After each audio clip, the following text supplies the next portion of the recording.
नमस्कार। स्वागत करते हैं हम हमारे योगा पॉडकास्ट में डॉक्टर लारा शर्मा जी का। स्वागत है आपका। नमस्कार। हाँ, बड़ा अच्छा लग रहा है आपको देख के कि योग शिक्षा के फील्ड में करीब 20 से 25 सालों से भी ज्यादा से हम लाभान्वित हो रहे हैं। भैया के अंडर हम भी हिमालयन योगा ओलंपियाड में गए थे साथ में। तो बड़ा अच्छा लग रहा है कि एमडीएस यूनिवर्सिटी अजमेर जो राजस्थान में योग के फील्ड में सबसे बहुत ही अच्छा उत्कृष्ट कार्य कर रही है। इनके सर्टिफिकेट, डिप्लोमा, यूजी, पीजी के जो प्रोग्राम्स है, पीएचडी के प्रोग्राम भैया रन करते हैं। साथ ही साथ उन्होंने एक बहुत ही सुंदर बुक भी लिखी है, संस्कृत साहित्य में योग तत्व। तो सोचिए, इतना सारा एक्सपीरियंस योग शिक्षा के फील्ड में आज हमें मिलने जा रहा है। तो सबसे पहले पुनः भैया आपका बहुत बहुत स्वागत है। इतना अच्छा लग रहा है कि आप इस मामले में हमको आज आपसे जो चीजें मिलेंगी वो हमारे व्यूवर्स के लिए बहुत ही यूजफुल होंगी। तो हम सबकी जर्नी तो आपने शुरुआत की, लेकिन आपकी जर्नी की शुरुआत कैसे हुई ये आप बताना चाहें प्लीज। धन्यवाद मोनिका जी। आपने बहुत कुछ सारगर्भित तरीके से आपने बहुत कुछ कह दिया है। और ये मेरा सौभाग्य है कि आप जैसे सह यात्रियों के साथ मुझे जुड़ने का मौका मिला है। इस माध्यम से अ, जो नई पीढ़ी है उसको एक रिकनेक्ट होने का मौका मिलेगा। तो आपका बहुत बहुत आभार और धन्यवाद जोड़ने के लिए मुझे। यस। हमारा सौभाग्य है भैया, हम आपसे बात कर पा रहे हैं। हम बहुत दिन से कर रहे थे, तो बहुत अच्छा लग रहा है आपसे बात करके। तो आपकी जर्नी, जी। जैसे आप लोगों ने हमको मोटिवेट किया योग के फील्ड से जुड़ने के लिए, आपका मोटिवेशन कैसे रहा? कैसे योगा फायर इग्नाइट हुई आपकी? यदि मैं अपनी बात याद करता हूँ तो मुझे बहुत अच्छी तरीके से ध्यान आता है कि बहुत समय पहले जब हम लोग प्राथमिक शिक्षा में थे उस समय ये योग विषय चलता था और उसके टूर्नामेंट वगैरह भी आयोजित होते थे। लेकिन वो बातें तो बहुत आने जाने वाली हो गई, प्राइमरी और मिडिल तक वो सारी चीजें चलती थी। लेकिन मेरी लाइफ का जो टर्निंग पॉइंट रहा वो ये था कि लगभग 83 84 में मेरे फादर को साइटिका हुआ था। मेरी जो सबसे बड़ी एल्डर सिस्टर थी उसकी मैरिज के बाद में, तो फादर बेड रिडन हो गए थे। बेड रिडन हो जाने के बाद में कभी उनको अलवर, कभी भरतपुर, कभी उदयपुर, बहुत सारी जगह हॉस्पिटल्स में लेके जाया गया। मैं उनके साथ रहा और वहाँ डॉक्टर्स ने पैरों में वेट डाल दिया था और कंप्लीटली बेड रिडन पोजीशन। तो उस पोजीशन को देख करके बड़ी परेशानी होती थी कि भाई अब आगे की जिंदगी इनकी कैसे चलेगी, क्या होगी। और इन बिटवीन मेरे फादर के एक फ्रेंड थे टेली कम्युनिकेशन में, वो फादर से मिले और उन्होंने कहा कि अब आप यहाँ से डिस्चार्ज लेकर के घर जाइएगा और मैं आपके बेटे को एक सन्यासी के पास भेजता हूँ, वो उससे जाकर के मिले। तो मैं उस सन्यासी से जाकर के मिला। मैंने उनको बताया कि भाई मेरे फादर को इस तरीके की प्रॉब्लम है। तो वहां जाने के बाद में उन्होंने कहा बेटा ये आपको आसन जो है ये करने हैं। उन्होंने मोस्टली सिंगल लेग जो रेजिंग होता है वो बताया था, शलभासन बताया था, भुजंगासन ब्रीथिंग बताया था, धनुरासन बताया था। तो रेगुलर, क्योंकि मैं फादर के टच में था, रेगुलर उनकी मालिश वगैरह करता था और उनके साथ में ड्यूटी पर जा करके उनका डेस्क बोर्ड जो होता था टेलीफोन ऑपरेटर का वो मैं संभालता था। अच्छा। तो देखता था कि फादर तो बेड रिडन है और मुझे हेडफोन लगा के वो संभालना पड़ता था। लेकिन जो सन्यासी ने जो भी कुछ मुझे ज्ञान प्रदान किया उसको मैं रेगुलर फादर को मॉर्निंग इवनिंग में निश्चित रूप से उसको डेली अभ्यास करवाया। और धीरे धीरे पता भी नहीं चला कि वो धीरे धीरे उससे कब कम आउट कर गए, कब उससे बाहर निकल करके आ गए। और उसके बाद तो उन्होंने 16 18 घंटे की सिटिंग देना शुरू किया। तब से दिमाग में एक चीज रही कि भाई कुछ चीजें ऐसी होती हैं जीवन में जो बहुत ज्यादा व्यक्ति को अंदर से झकझोर देती हैं और वो ये बताती हैं कि भाई कि आप सिर्फ एक ज्ञान तक सीमित नहीं रह सकते, पुस्तकों वाले ज्ञान पर। आपको अदर सोर्स से भी जो नॉलेज मिलती है उसको भी आपको आत्मसात करना चाहिए। यदि आप अदर सोर्सेज से जो भी आपको नॉलेज मिल रही है, चाहे वो छोटा बच्चा हो, चाहे वो बड़ा हो, चाहे वो सन्यासी हो, चाहे वो साधु हो, चाहे वो संत हो, चाहे वो मंदिर का पुजारी हो, या कोई अन्य और राजनेता हो या प्रशासक हो, जी। उसकी बात को जब तक आप अच्छी तरीके से समझेंगे नहीं और उसको मनन नहीं करेंगे, मनन करके जब तक उसको आप अप्लाई नहीं करेंगे प्रॉपर वे में, जी। जो उसने 100% कहा उसको 100% आपको वो क्या नाम है ग्रहण करना होगा। जी। तब जाकर के आप ये इस बात को समझ पाएंगे कि वास्तव में उसका दिया हुआ जो ज्ञान था वो बिल्कुल सही था। और वो लाभ, उससे हम लोग लाभ लाभ भी प्राप्त मिलेगा। कर सकते हैं। यस, हम्म। यस। और उसके बाद तो देखा जाए फादर के, उसके बाद मैं फिर 2001 में जैन विश्व भारती से जुड़ना हुआ। जैन विश्व भारती से जुड़ने के बाद में फिर एमडीएस यूनिवर्सिटी से जुड़ना हुआ। जब एमडीएस यूनिवर्सिटी से जुड़ गए, यहाँ से 1 ईयर डिप्लोमा के बाद में, तो फिर मनोज भैया अपने साथ फिर बेंगलोर लेकर के चले गए हमको। वहाँ बेंगलोर लेकर के चले गए, तो वहाँ जो भी थेरेपी स्पेशलाइजेशन के जो कोर्सेज थे बहुत उनको सुंदर, हाँ। कंप्लीट किया। और फिर बहुत जल्दी शीघ्र ही 2003-4 में मुझे यहाँ एज ए जयंती मैम के साथ में एमडीएस यूनिवर्सिटी के योगा सेंटर में मुझे काम करने का मौका मिला।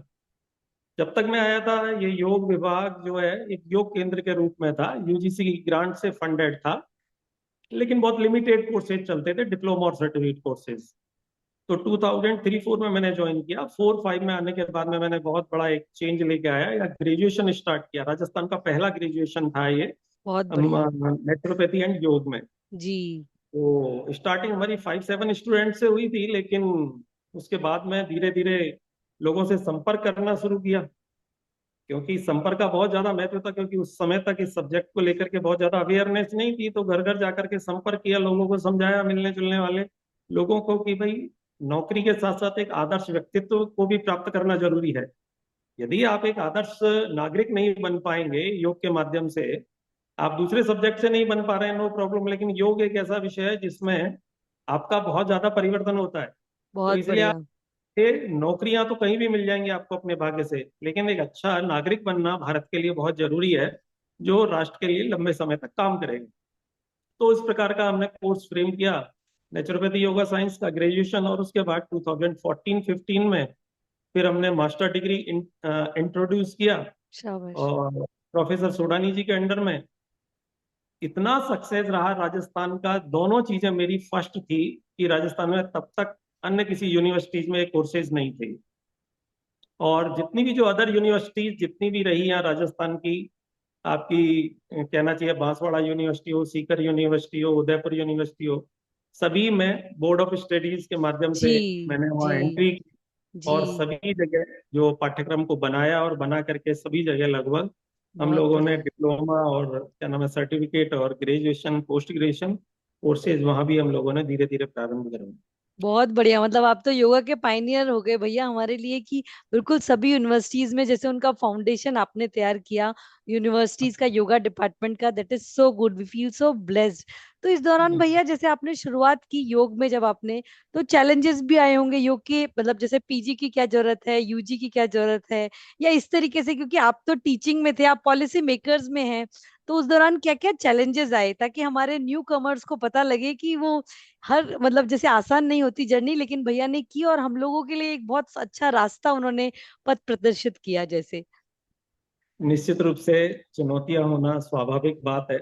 जब जीवन मिला है तो मृत्यु भी निश्चित है। और यदि नए कार्य को प्रारंभ किया है, तो निश्चित है कि उसमें चुनौतियां तो मिलती ही मिलती हैं। जी। सबसे बड़ी बात आती थी कि सब लोग, हमारे यहाँ का जो स्ट्रक्चर है, उस स्ट्रक्चर में सबसे बड़ी बात क्या, एजुकेशन का जो स्ट्रक्चर है उसमें मोस्टली ये देखा जाता है कि भाई टीचर को क्या आता है। तो टीचर अपने पाठ्यक्रम को अप्लाई करता है, वो क्या अच्छे ढंग से पढ़ा सकता है। एग्जैक्टली। लेकिन ये हुनर मुझे अपनी माँ के स्कूल से मिला, क्योंकि मेरी अपनी माँ का अपना ओन स्कूल था। तो शाबाश। वहाँ मैंने प्राइमरी और मिडिल एजुकेशन में टीचिंग की। मैं वहाँ प्रिंसिपल भी रहा, मतलब क्या नाम, मिडिल स्कूल का हेडमास्टर भी रहा। शाबाश। तो वहां से ये समझने की आवश्यकता है कि बच्चे को क्या रुचिकर लगता है, बच्चा हाँ। किन चीजों को ज्यादा अच्छे तरीके से ग्रहण कर सकता है। तो सिलेबस बनाते समय इस चीज का विशेष ध्यान रखा कि भाई छात्र को क्या पसंद है, टीचर की पसंद को नहीं। तो विद्यार्थी की क्या पसंद है, उसको ज्यादा प्रैक्टिसेस पसंद है, उसको ज्यादा क्या नाम है एमएसआरटी पसंद है, उसको ज्यादा साइक्लिक मेडिटेशन पसंद है, उसको फिजिकल एक्सरसाइज पसंद है, उसको उसमें रोजगार पसंद है। तो किस लिए कर रहा है, क्यों कर रहा है, और उसका उद्देश्य क्या है। तो इन सारी बातों का पाठ्यक्रम बनाते समय बड़ा ध्यान रखा। और ये भी देखा कि भाई समाज के लोग इसको अडॉप्ट कर पाते नहीं कर पाते, क्योंकि जब तक चीज शेयर नहीं होगी, ट्रांसपेरेंट नहीं होगी, तो समाज उसको स्वीकार नहीं करता है, नहीं क्योंकि कर। कोई भी क्रिया प्रतिक्रिया प्रणाली हो, व्यक्ति जब भी स्वीकार करता है जब उसके जीवन में उसका सर्वाधिक उपयोग हो। चाहे टीवी हो, पंखा हो, कूलर हो, एसी हो, मोबाइल हो, जितनी भी जो चीजें, तभी आज व्यक्ति उपयोग कर रहा है जब उसके जीवन में वो उसकी उपयोगी है। उपयोगिता है, तो बिल्कुल सही कह रहे हैं। पाठ्यक्रम को बनाते समय इस बात का सबसे ज्यादा ध्यान रखा गया कि भाई किस प्रकार से बनाया जाए जिससे कि विद्यार्थी ज्यादा से ज्यादा अट्रैक्ट हो। हम्म। मैं एक क्या नाम है, यूनिवर्सिटी के अंदर हूँ, तो मेरे सामने मेरी प्रॉब्लम्स दूसरे तरीके की हैं यहाँ। कि भाई योग केंद्र था, उसको पहले डिपार्टमेंट बनवाना, डिपार्टमेंट के लिए आए दिन लेटर्स लिखना, एसी में पहुंचाना, बॉम्ब के लोगों से कांटेक्ट करना, उनको समझाना कि भाई ये योग एक ऐसा विषय है, यदि एक बड़ा विभाग डिपार्ट बन जाएगा, इसमें बड़े बड़े पाठ्यक्रम चलेंगे, तो इससे रोजगार का सृजन होगा। कुछ लोगों को बातें समझ आती थी, कुछ लोगों को नहीं भी आती थी, लेकिन हमको अपनी बात कहनी होती थी तो हम अपने तरीके से अपनी बात कहते थे, सुनते थे, जी। और अच्छा लगता था। जी। फिर उसके बाद में प्रोफेसर एमएल छिपा जी मेरे डिपार्टमेंट के हेड भी रहे और वाइस चांसलर भी थे। उनके कार्यकाल में विनती करके, कुछ प्रोसेसिंग करके, एक छोटे से एल हॉल में जो योग केंद्र चलता था, उसको एक फुल फ्लैश डिपार्टमेंट के रूप में, एक बिल्डिंग के रूप में, यूजीसी से भी फंड लिया था हमने बहुत और बढ़िया। यूनिवर्सिटी से भी फंड लिया। तो लगभग लगभग 4-5 में हम लोग अपना योगा केंद्र को योग विज्ञान एवं मानविक डिपार्टमेंट। शिक्षा विभाग के रूप में परिवर्तित करवाने के बाद में हम लोग अपने स्वयं की बिल्डिंग में आ गए, और बिल्डिंग में आने के बाद में फिर अपने तरीके से जो यहाँ की चीजों की आवश्यकता थी, फिर उसका इंफ्रास्ट्रक्चर डेवलप करना। क्योंकि यहाँ मोस्टली अधिकारी कर्मचारियों से और जी। उनके जो मेंबर्स होते थे, उन लोगों से, डीन वगैरह से मिल करके अपनी बात को रख करके और अपनी बात को कहने का प्रयास करते थे। बड़ा मुश्किल रहा ये, बिल्कुल सच में। तो परेशानियां निश्चित रूप से आती हैं। कभी कभी तो लोग नकार देते थे, कभी जी। कभी तो परिस्थितियां ऐसी भी बनती थी कि अज्ञानी लोगों ने डिपार्टमेंट को ही समाप्त करने का बीड़ा उठा लिया था कि भाई इस हाँ। डिपार्टमेंट को ही समाप्त कर दिया जाए, इस हाँ, डिपार्टमेंट क्योंकि को। राजनीतिक भी बहुत सारे फैक्टर्स होते हैं यस, आपके हर यस। काम में, वो होते हैं ना। बल्कि हम ऐसे कहते हैं, योग नहीं सिखाया भैया कि जब आप कोई अच्छा काम करते हैं तो इसका मतलब बाधाएं ज्यादा आ रही है, इसका मतलब you are on the right path. बाधाएं कम आ रही है तो इसका मतलब समथिंग इज फिशी। और अगर आप सीधा चल रहे हैं, कोई दिक्कत नहीं आ रही, तो फिर आपको देखने की जरूरत है कि भाई मैं सही रास्ते पे तो हूँ। जैसे आप सही रास्ते पे थे तो इसलिए आपको बाधाएं ज्यादा आई। तो ये बड़ा अच्छा, और आप लोगों ने हमारे लिए फाउंडेशन तैयार किया कि कितना सुंदर। जो आप बहुत अच्छे से बच्चे जो इजीली बहुत अच्छे से यूनिवर्सिटी से जुड़ पाए, और यूनिवर्सिटी का एक ऑथेंटिक सर्टिफिकेट ले पाए, और उसके बाद एक रोजगार, इतना सुंदर रोजगार कर पा रहे हैं, इतनी सारी समाज की सेवाएं कर रहे हैं योग के माध्यम से। इतना सारा योग का प्रचार प्रसार हुआ। सो वो आप लोग उस फाउंडेशन में बहुत इंपॉर्टेंट रोल अदा कर रहे हैं भैया। सब इसी क्रम में मुझे एक बात याद आती है। मेरे एक वाइस चांसलर थे, प्रोफेसर क्या नाम है, कैलाश सोडानी जी। जी। 2014 में उन्होंने ज्वाइन किया, और मैंने मास्टर डिग्री का सिलेबस बहुत पहले एसी और बॉम्ब में पास करवा के रखा हुआ था, लेकिन मैं एक सही मौके का इंतजार देख रहा था। और हमारे एडमिशन का अनाउंसमेंट हो चुका था जब तक वो आए थे। और अच्छा। मेरी एक अंदर से बहुत बलवती इच्छा थी कि मास्टर डिग्री स्टार्ट होना चाहिए। मैं हर बार एफर्ट कर रहा था कि, लेकिन सब लोग कहते थे कि एसएफएस कोर्स में चल सकता है, रेगुलर में नहीं चल सकता। लेकिन मैंने अपनी हिम्मत नहीं हारी। जैसे नए वाइस चांसलर आए, मैं उनसे मिला और मैंने उनको कहा कि सर, मेरे पास मास्टर डिग्री का पाठ्यक्रम तैयार है, डिमांडिंग पाठ्यक्रम है। तो उन्होंने मेरे को कहा, लारा जी देखो, अब अनाउंसमेंट तो होगा नहीं क्योंकि विज्ञापन निकल चुका है। यदि आप अपने सोर्सेज से मुझे आप 15 एडमिशन करके दे देते हैं 20 में से, मैं आपको 24 घंटे का टाइम देता हूँ, 48 घंटे का। तो मैंने फर्स्ट बैच जो है टेलीफोनिक माध्यम से सबके डीडी मंगवाए, और फर्स्ट बैच 14-15 में मैंने 19 स्टूडेंट्स के साथ में सेकेंड डे वीसी साहब की टेबल पे मैंने 19 डीडी। और डीडी रखने के साथ ही उन्होंने कहा, लारा वेल डन, ये होती है कोई चीज। तो मुझे भी एक बहुत बड़ा कॉन्फिडेंस आया उस समय कि मैंने वाइस चांसलर की बात को भी पूरा किया और मैं अपना वादा पूरी तरीके से कर पाया। तो बहुत वो बढ़िया। जो एक टाइमिंग था मेरा, वो एक इतना अच्छा समय था।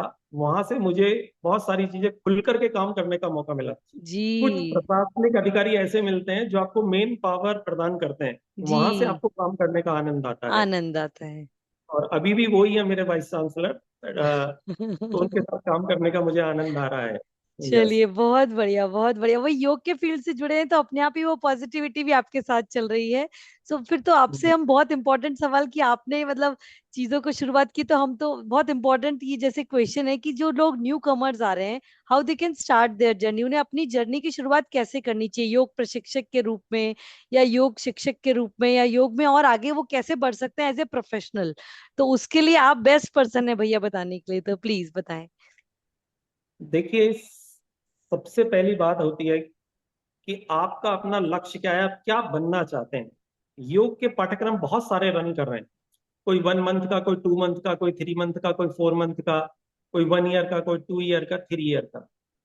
आप एक प्रोफेशनल योगा टीचर बनना चाहते हैं, आप एक फिटनेस एक्सपर्ट बनना चाहते हैं, आप एक योगा टीचर बनना चाहते हैं, यानी कि आप नेट स्लेट क्वालिफाइड करके, ठीक है ना, आप वो बनना चाहते हैं, या आप योगासन एक्सपर्ट बनना चाहते हैं।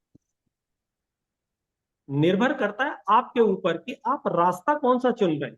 जी। जी। आपको यदि फिटनेस एक्सपर्ट बनना है योग के फील्ड में, योग के माध्यम से, तो आपको बहुत सारे जो वेरिएशंस हैं योग के, भाई आपको सहज योग भी सीखना है, आपको बेसिक सेट भी सीखना है, आपको अष्टांगा भी सीखना है, आपको विन्यासा भी सीखना है, आपको आयंगर भी सीखना है। तो जितनी भी जो वेराइटी है, एक एक्सपर्ट के रूप में, एक फिटनेस एक्सपर्ट के रूप में, वो सारी चीजों के पाठ्यक्रम आपके लिए करना बहुत जरूरी है। जी। यदि आप एक योगा टीचर बनना चाहते हैं, एक असिस्टेंट प्रोफेसर से अपना करियर शुरू करना चाहते हैं, तो आपको नेट और पीएचडी करना कंपलसरी होगा, और उसके हाँ। लिए डेप्थ नॉलेज लेनी पड़ेगी आपको। हाँ। यदि आप फॉरेन में जॉब करना चाहते हैं, तो आपके पास में कोई ना कोई 1 ईयर का डिप्लोमा या कोई मास्टर डिग्री के कोर्स के साथ में क्वालिटी काउंसिल ऑफ इंडिया का, भारतीय गुणवत्ता परिषद का, योगा सर्टिफिकेशन बोर्ड का कोई ना कोई आपके पास में टेस्ट पास किया हुआ होना चाहिए, लेवल 2, 3, 4 जो भी है। तो जी। उसकी सहायता से आप, भारतीय संस्कृत संबंध परिषद की सहायता से आप बाहर फॉरेन में भी जॉब कर सकते हैं। वहाँ जी। आपकी सैलरी एक प्रोफेसर से भी ज्यादा होती है, लेकिन उसके लिए कुछ क्वालिटीज होनी चाहिए आपके पास में। सिर्फ इतना नहीं चलेगा कि आप पोस्चर्स बहुत अच्छा करते हो।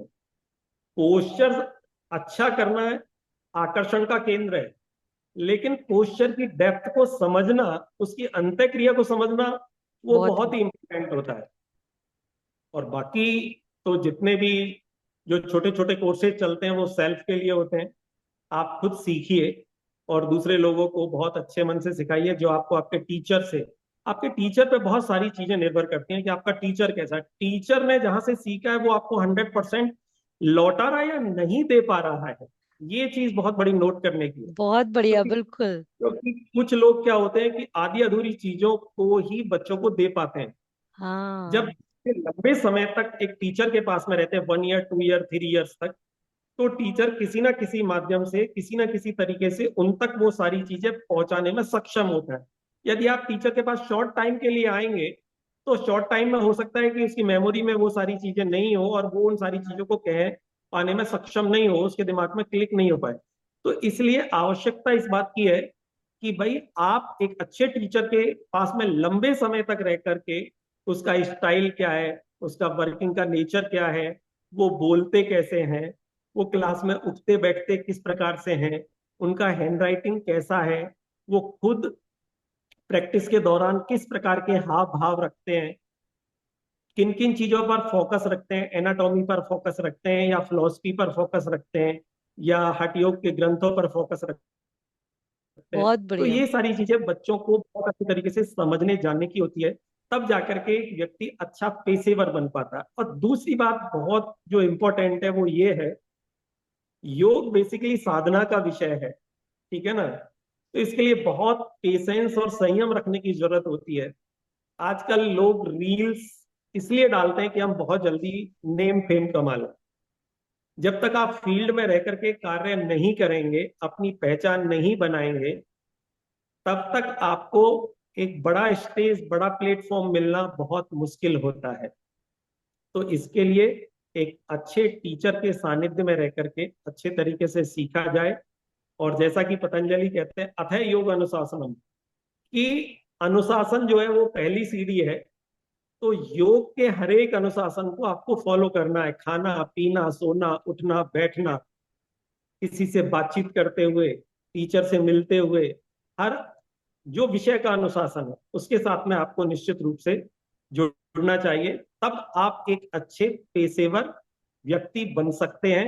अन्यथा बिल्कुल। शॉर्ट टर्म के लिए आएंगे और शॉर्ट टर्म में ही आप लोग निकल जाएंगे। इसलिए सभी से मेरा, नए साधकों से, नए पेशेवर लोगों से मेरा यही निवेदन है, खूब मेहनत करें और प्रैक्टिस के दौरान खुद दूसरे लोगों को जब आप करवाते हैं तो आप सेल्फ जरूर करें, जिससे आपको उस चीज का बहुत अच्छा अनुभव हो।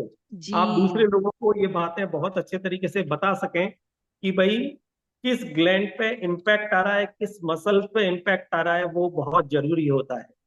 ठीक है ना? क्योंकि योग थोड़ा सा साधना से हट करके इस भौतिक संसार में अभी हमारा एक जीवन जीने की पद्धति के रूप में विकसित हो चुका है। तो उसको उसी दृष्टिकोण से देखा जाए, उसी दृष्टव्य से देखा जाए तो ज्यादा बेहतर है। इसलिए ये नहीं सोचें कि आप अल्प समय में सिर्फ आप आधा घंटे किसी को सिर्फ आसन करा के उसको हेल्दी रख सकते हैं। वहाँ आसन की भी इम्पोर्टेंस है, वहाँ डीप रिलैक्सेशन की भी इम्पोर्टेंस है, और वहां पर देखा जाए तो ध्यान की भी इम्पोर्टेंस है। बहुत बढ़िया, बहुत बढ़िया भैया। जी। सच में आपने बहुत ही अच्छे से एलोब्रेट किया कि भाई आपका टारगेट क्या है।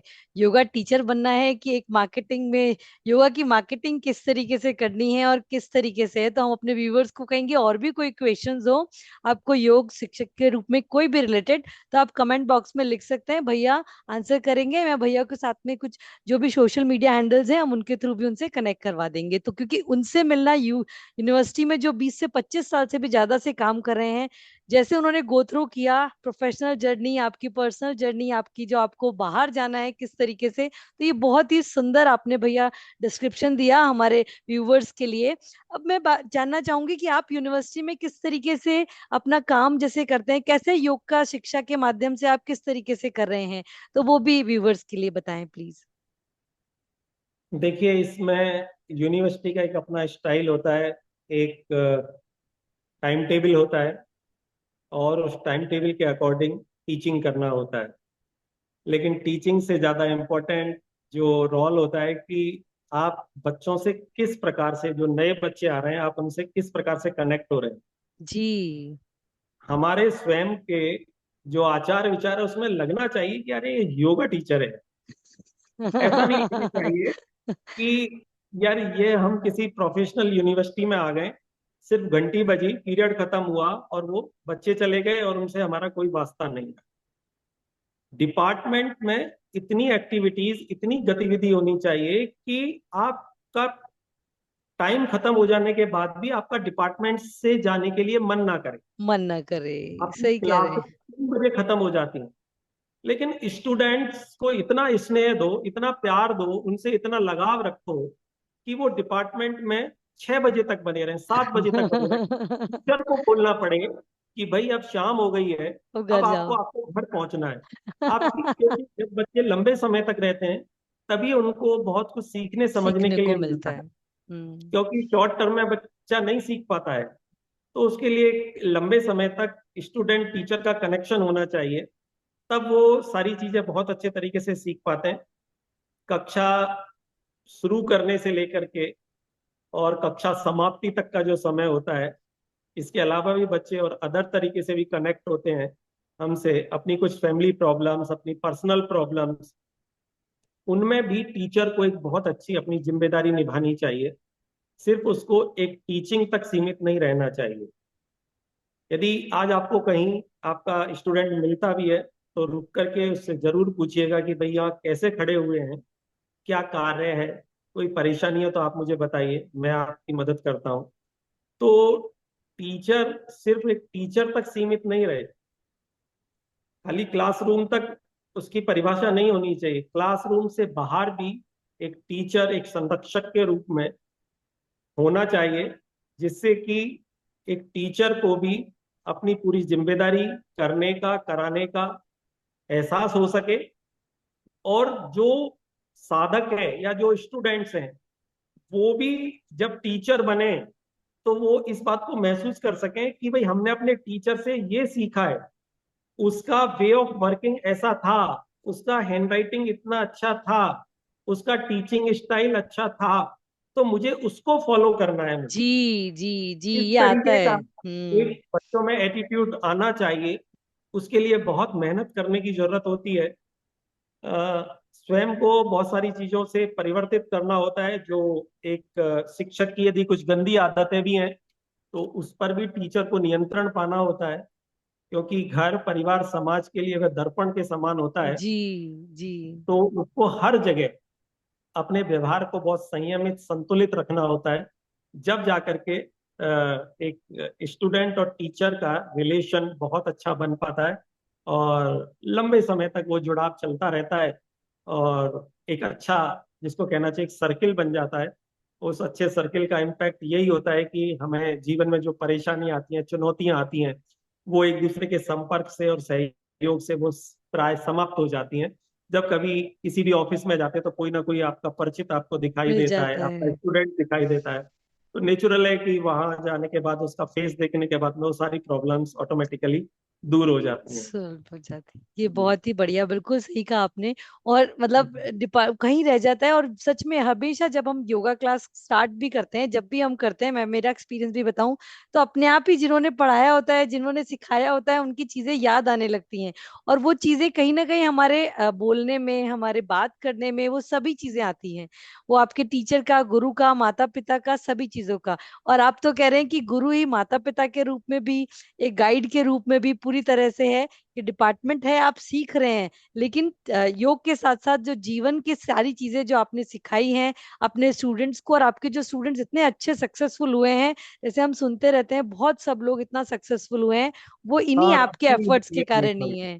तो देट बहुत इज सुकून सो गुड। सुकून हाँ, बहुत सुकून मिलता है, ये बहुत सुकून मिल वाली रहा है। बात आपने कही। अजमेर शहर में जितने भी जो स्कूल्स हैं, कॉलेजेस हैं, रिसोर्ट्स हैं, अजमेर से बाहर भी बच्चे, फॉरेन में भी, अभी कोई फिजी है, कोई सिंगापुर है, कोई जर्मन है। तो इस तरीके से बच्चे जब बाहर कार्य कर रहे होते हैं तो बहुत अच्छा लगता है। जब वो दो शब्द भी किसी त्योहार विशेष पर लिख करके भेजते हैं तो लगता है कि उनके दिलों में हम अभी भी बसे हुए हैं। तो ये सारी चीजें बहुत अट्रैक्ट करती हैं और ज्यादा कनेक्ट करती हैं हम नहीं लोग। भैया, आपने भी एफर्ट्स करे हैं उसके लिए, मतलब एक हृदय में जगह हमेशा लगता है कि हाँ उनसे मिलें, उनसे करें। हाँ, जो जिम्मेदारियां होती है उनके प्रति रेगुलर नहीं हो पाता है, लेकिन आपके एफर्ट्स भी हमेशा हमेशा याद रखे जाते हैं। सो बहुत ही सुंदर आपने ये सारी चीजें बताई। अब मैं ये जानना चाहूंगी, जैसे योग के फील्ड में आजकल बहुत सारे रिसर्च पेपर्स होने लगे हैं, रिसर्च वर्क्स होने लगे हैं, लेकिन जो रिसर्च वर्क है और जो हमारा जैसे फिलोसॉफिकल वे ऑफ योगा है, साइकोलॉजिकल वे ऑफ योगा है, उसको किस तरीके से कॉम्बिनेशन करके एक स्टूडेंट को आगे बढ़ना चाहिए, इस बारे में मैं आपसे पूछना चाहूंगी कि ये बहुत इंपॉर्टेंट है। क्योंकि कंफ्यूज हो जाते हैं स्टूडेंट, की मॉडर्न एस्पेक्ट है कि फिलोसॉफिकल एस्पेक्ट है कि साइकोलॉजिकल एस्पेक्ट है। और I think you are the best person कि आप इन सब चीजों के कॉम्बिनेशन में बच्चों को ऑलरेडी पढ़ा रहे हैं। तो इसको किस तरीके से कंबाइन करके या किस तरीके से संयोजन बिठा के हम आगे बढ़ सकते हैं, इसके बारे में अगर आप बताएं। यस मोनिका जी, ये आपका बहुत करंट क्वेश्चन है और बहुत ही अच्छा क्वेश्चन है। मोस्टली लोग इस प्रकार के क्वेश्चन से दूर हटते हैं, क्योंकि अभी वर्तमान समय में मैं देखता हूँ कि वो लोग ऐसा इंस्टीट्यूट ढूंढते हैं, जो भी, जिन लोगों को कोई पाठ्यक्रम करना होता है कि हमें आने जाने की आवश्यकता नहीं हो। ठीक है ना? तो ये विषय अच्छा नहीं है योग के फील्ड में। योग तो निरंतरता का, गतिशीलता का विषय है, नियमितता का विषय है। देखिए, मूलतः जो योग विषय है वो दर्शन का विषय है, जी साधना का विषय है। तो सबसे पहले तो इसके दर्शन को समझा जाए। योग के दर्शन क्या है, क्या नहीं है, आप प्लस आपका दृष्टिकोण क्या है फिर इस योग को लेकर। यदि आपका दृष्टिकोण इस फील्ड के डेप्थ में जाने का है, इसकी गहनता में जाने का है, तो निश्चित रूप से उस स्थिति में योग से संबंधित जो ओरिजिनल टेक्स्ट हैं उनको पढ़ना नितांत आवश्यक है। तो जब आप हठ योग के टेक्स्ट को पढ़ने के बाद फिर आपका दृष्टिकोण क्या बदलता है, या क्या आपके जहन में नए प्रश्न पैदा होते हैं, क्योंकि ये तो आप निश्चित मानिए कि वर्तमान जो युग है वो पूरी तरीके से विज्ञान का युग है। जी क्योंकि मैंने जैसा कहा कि भाई, मोबाइल को, टीवी को, इन सबको, एसी को, ये सारी चीजें जितनी भी जो कनेक्ट हो रहे हैं हम लोग, उसकी उपयोगिता हमारे लिए दिन प्रतिदिन बढ़ी है। यदि योग विषय को टेक्स्ट पढ़ने के साथ साथ यदि हम उसको वैज्ञानिक परिप्रेक्ष्य में भी उसको एक अनुसंधानिक तरीके से यदि हम प्रस्तुत करें तो ज्यादा बेहतर होगा। क्योंकि हम्म। वो एविडेंस बेस्ड जो चीजें होंगी, वो हो सकता है कि समटाइम हम लोग गलत भी हो सकते हैं, हमारे रिजल्ट जो है नेगेटिव भी आ सकते हैं, लेकिन वो नेगेटिव रिजल्ट भी जो पीछे आने वाले जो बच्चे हैं उनको वो पढ़ने के लिए मिलेंगे कि भाई इस चीज का नेगेटिव इम्पैक्ट भी देखने के लिए मिलता है। लोग प्राय ये समझते हैं कि हमको रिजल्ट नेगेटिव नहीं मिलने चाहिए। अरे भाई, आप 3 से 5 साल अपनी रिसर्च में आप कर रहे हैं, आप अन्वेषणा कर रहे हैं, आप गवेषणा कर रहे हैं, तो उस गवेषणा का तात्पर्य यह नहीं कि उसके रिजल्ट ऑलवेज पॉजिटिव रहे, उसके जी जी। नेगेटिव भी हो सकते हैं। तो नेगेटिव पॉइंट्स को लेकर के कभी भी हमको रुकना नहीं है। वो भी आगे आने वाली संतति के लिए उतना ही लाभदायक होगा, क्योंकि उसी से एक रिसर्च का नया क्वेश्चन फिर फ्रेम होगा। जी तो जी। मेरा कहना, नवीन जो भी छात्र इस समय जुड़ रहे हैं उनसे मेरा यही कहना है, पहले योग विषय का बहुत अच्छी तरीके से अध्ययन करें और उसके साथ में उसको विज्ञान से जोड़ करके लोगों के सामने प्रस्तुत करें तो ज्यादा बेहतर होगा, क्योंकि लोग उस चीज पर ज्यादा विश्वास करेंगे। जी मैं ये मानता हूं कि अध्यात्म से सारे अन्य विषयों की उत्पत्ति हुई है, विज्ञान की भी उत्पत्ति अध्यात्म से ही हुई है। जी जी मुनि जी। पतंजलि ने या हमारे आयुर्वेद के जो भी संस्थापक रहे हैं, सुश्रुत वगैरह, उन लोगों ने कभी भी किसी लैब में ले जाकर के कोई कार्य नहीं किया है, हम्म। केमिकल्स को किसी लैब में ले जाकर के मिलाया हुआ नहीं है। उन्होंने सारा सब मेंटल एक्सपेरिमेंट किया है। तो वो मेंटल जो एक्सपेरिमेंट किया है, आज कोई भी प्लांट है, प्लांट के सामने हमने ध्यान किया कि भाई इसकी स्टेम इस यूज का है, इसकी रूट इस यूज के लिए है, इसका फ्लावर इस यूज के लिए है, इसकी लीफ इस यूज के लिए है। वो सब मेडिटेटिव पोजीशन में ही जाकर के हम लोगों ने प्राप्त किया है। तो इस विषय को बहुत गहनता से समझने की आवश्यकता है कि भाई जितनी भी चीजों की उत्पत्ति हो रही है, जो भी कुछ आप नया क्रिएशन कर रहे हैं, वो सब शून्यता से ही पैदा हो रहा है। तो इस शून्यता को बहुत गहराई से समझने की आवश्यकता है। उसी शून्यता से ही आपको फ्रीडम, नॉलेज, ब्लिस, पावर, ये सारी चीजें आपको वहीं से प्राप्त होती हैं। बहुत ही सुंदर। तो बिल्कुल सही कहा आपने। हाँ हाँ हाँ। इसलिए आवश्यक है कि विज्ञान को हमें छोड़ना नहीं है, विज्ञान को हमें अपने साथ रखना है, लेकिन योग की जो वास्तविक जो जड़ें हैं उनसे हमें जरूर अपने आप को जोड़ करके रखना है। आधुनिकता का तात्पर्य ये नहीं है कि आप अपनी विरासत को, अपनी संस्कृति को, अपने संस्कारों को आप त्याग दें। उनको साथ लेकर के यदि आप चलेंगे तो एक नव सृजन जो होगा, वो बहुत नव ही सुंदर सृजन जो होगा। है एक समाज को बदलने में बहुत अच्छी तरह सक्षम होगा, और लोग उसको बहुत अच्छे दिल से, तहे दिल से उसको स्वीकार भी कर पाएंगे उसको। जी, आपने बिल्कुल सही कहा कि सृजन जरूरी नहीं है कि वो पॉजिटिव ही भी हो, और वो नेगेटिव एस्पेक्ट भी होगा तो हमको गलतियों से ही सीखने का मौका मिलता है। तो हम यही है कि धीरे धीरे रिसर्च वर्क करें, और एक बहुत ही अच्छा परफेक्ट कॉम्बिनेशन होगा फिलोसॉफिकल अंदाज में भी और साइंटिफिक अंदाज में। उन दोनों को किस तरीके से कॉम्बिनेशन करेंगे, आपके गाइड्स, आपके जो टीचर्स हैं वो गाइड करेंगे, तो आपको बहुत अच्छे से नया कुछ सीखने को मिलेगा। और इसीलिए हमारी शिक्षा भी यही एक तरीका है कि करत करत अभ्यास जड़मति होत सुजान, कि आप सीखते रहिए, चलता रहेगा process, and now you are become a perfectionist, जैसे धीरे धीरे ये है। तो ये तो बहुत ही सुंदर भैया आज का पॉडकास्ट रहा, बड़ा अच्छा लगा आपसे बात करके। अभी हम लेकिन पॉडकास्ट के जैसे समय सीमा के कारण उसमें आ गए हैं कंक्लूजन में। तो कुछ कंक्लूजन में निष्कर्ष के तौर पर आप कुछ हमारे स्टूडेंट्स को, हमारे व्यूवर्स को कुछ कहना चाहें, प्लीज बताएं। कंक्लूजन में मैं सभी अपने साथियों से, अपने इष्ट मित्रों से, आगे आने वाली पीढ़ी से जो इस विषय के साथ में जुड़ रही है, मैं उनसे यही कहना चाहूंगा। पतंजलि भी कहते हैं, अभ्यास वैराग्याभ्याम तन्निरोधः। अभ्यास की निरंतरता को बनाए रखिए। जो चीजें आपको पसंद नहीं है उनको आप छोड़ दीजिए, जिसे हम वैराग्य कह रहे हैं। पतंजलि इसको थोड़ी दार्शनिक भाषा में कहते हैं, लेकिन मैं इसको आधुनिक भाषा में कहूँ तो ये है कि जितनी भी जो बुरी आदतें हैं, जो आपके जीवन का अनुशासन का पार्ट नहीं है, उसको आप छोड़ दीजिए, लेकिन अपने विषय की सततता, निरंतरता, एकाग्रता, जागरूकता, में इतनी निपुणता, इतनी दक्षता हासिल कर लीजिए कि जब भी कभी आपकी आवश्यकता पड़े तो याद किया जाए कि भाई हमें इस काम के लिए फला व्यक्ति के पास जाना ही होगा, दूसरा अन्य और कोई इस चीज का मास्टर है ही नहीं है। बहुत ही सुंदर। हाँ। तो इस प्रकार की दक्षता को हासिल करना बहुत जरूरी है। योग का तात्पर्य सिर्फ 4 या 5 आसन सीख लेने या प्राणायाम कर लेने मात्र से नहीं है। आप स्वयं इतनी गहराई में उतरिए कि उससे होने वाली जो अंतः क्रियाएं हैं सूक्ष्म रूप में, आणविक रूप में, उनको आप प्रेजेंट कर सकें लोगों के सामने, जिससे कि आपके जैसा कोई दूसरा नहीं होगा। तो निश्चित रूप से मार्केट में आप ही होंगे। योगी। और आप जिस रूप में भी अपने आप को प्रेजेंट करना चाहते हैं, आप अपनी पहचान रखना चाहते हैं, वो आपको पहचान मिलेगी। उससे समाज का भी निर्माण होगा, राष्ट्र का भी निर्माण होगा, और एक विश्व का भी निर्माण होगा, जिसमें हम सब लोग सुखी और स्वस्थ होंगे, और एक जैसे टूल के माध्यम से, एक जैसे साधन के माध्यम से स्वस्थ रहेंगे। ऐसी मैं पूरे भारतवर्ष और पूरे विश्व की मंगल कामना करता हूं, और आपके भी स्वास्थ्य की कामना करता हूं कि आप हम सब इसी प्रकार जुड़े रहें, और मंगलता, शुभता, नवीनता सबके जीवन में बनी रहे। इन्हीं शुभकामनाओं, मंगलता के साथ में हरिओम।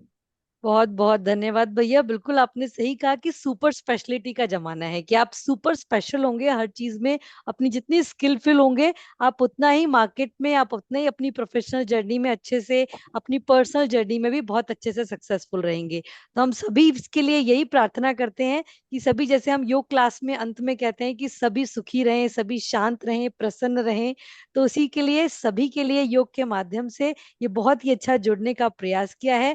आपने हमें समय दिया, इतना सुंदर आपका योगा जर्नी विजडम हमारे साथ शेयर किया, उसके लिए बहुत बहुत धन्यवाद। Thank you. Thank you so धन्यवाद मच। आपका।